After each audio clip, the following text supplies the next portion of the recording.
Another kind of segment that we have that I'm just going to throw out there, and you may not have anything for this, but do you have any resources that have helped you along this way, especially since you're kind of fresh off of this? You know, and obviously I think Rich has been an awesome resource for you in particular. But do you have any resources that you would recommend, either business to help you with your business or to help you grow personally to be, you know, a better business owner? So I'm just like seriously, and it's not gratuitous. Like the community you built around Laundromat Resource, your podcast and your forums, right? Like that was, you know, that was the first place I found you. Like you laugh, my teenage kids. So we have a vacation cabin that's 3 hours away, right? And like literally every week I would download the podcast, and the kids are like, "Do we have to listen to another Laundromat podcast?" And so like if one I'm was out. to You walk tell them by, I'm offended by that. ah, I'm just you know, kidding. listen, if one of them walked by right now and they heard me talking to you, they'd be like, "That's the Laundromat guy," right? So I would say like just consume. It's your podcast, Dave Menz's podcast were great. You know, and just, you know, your forums, obviously.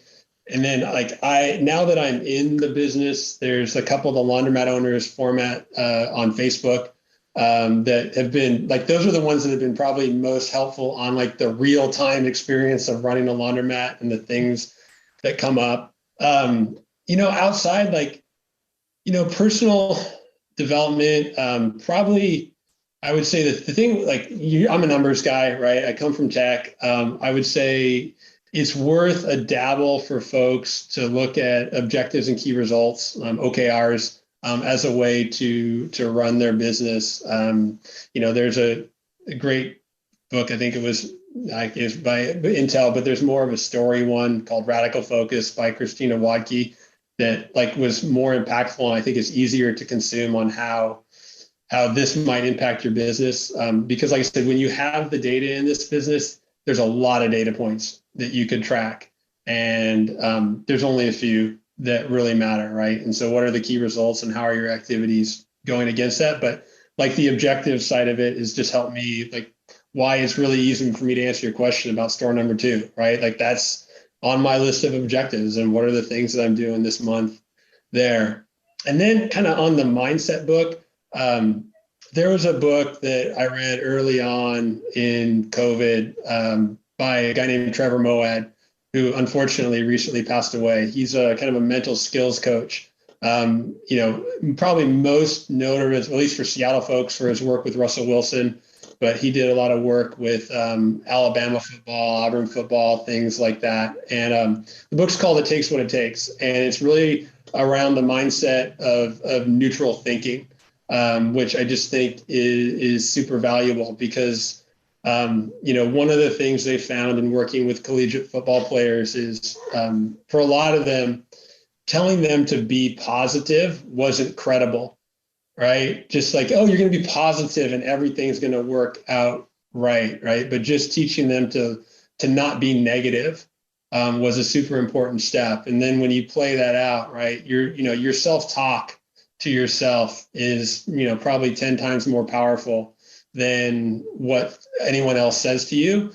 And like negative talk is, you know, another multiplier. So, you know, just not talking negatively about yourself to yourself is a huge mindset changer. And like, that's like when you kind of like that whole if when, it's like when I deal with these situations, it's like I try not to bring judgment to them. Like they are something in front of me that you have to deal with and move forward. So like that book was super, super impactful for me. And like, it, you know, I hand it out to people all the time. Good book.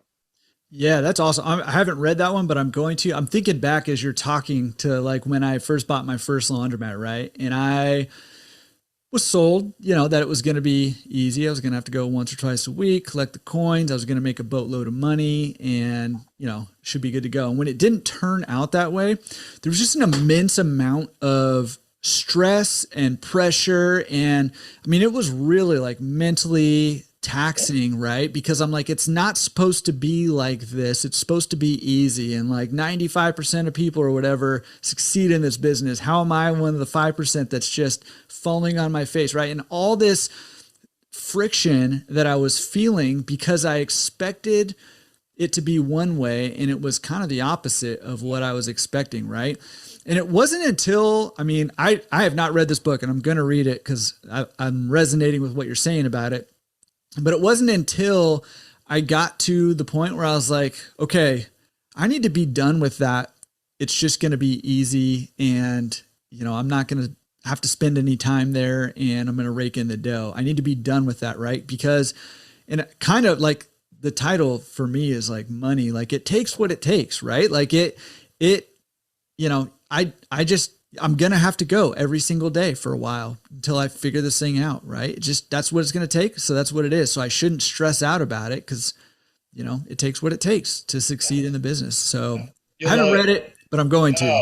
And the thing is, like, that's what he talks about. Like, when you pursue excellence, like, and he talks a lot with athletes, they think that when you're pursuing excellence, you're going to have a whole range of choices. But honestly, if you're going to be an excellent, well, youth athlete, right? But you talked about yourself as your choice is narrow. Like, you want to be in the Olympics, right? You have a very narrow set of choices that, you know, like, you're ruling out all these other things that could take up your time because you're choosing to go down this path. And it's just like, look, if you want to be excellent at something, it takes what it takes, right? I love that. I'm going to buy that book. I will have links, by the way, to Radical Focus, to the It Takes What It Takes book, and everything else we talk about. Those will be in the show notes, or if you're on YouTube, they'll be down below too.